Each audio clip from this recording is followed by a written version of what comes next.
مشاهدينا الكرام، أهلا بكم. تضج صفحات الفيسبوك والشوارع الجزائرية في الساعات الأخيرة بالحديث عن الأمطار الغزيرة التي شهدتها عدة ولايات على مستوى أرض الوطن ومخلفاتها، وخاصة بعد الفيضانات الأخيرة في الجزائر وحتى في الجنوب الغربي للبلاد. هذا وقد تداول ناشطون على نطاق واسع صور لما سيحدث بعد هذه الأمطار الغزيرة. تابع الفيديو للنهاية لمعرفة جميع التفاصيل.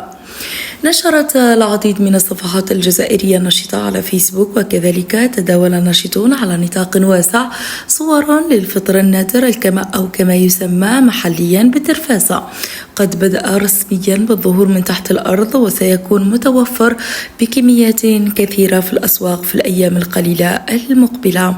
هذا الفطر البري نادر الظهور وينمو في المناطق الصحراوية بعد نزول كميات معتبرة من الأمطار تحت التربة بعمق يتراوح من 5 إلى 15 سنتيمتر.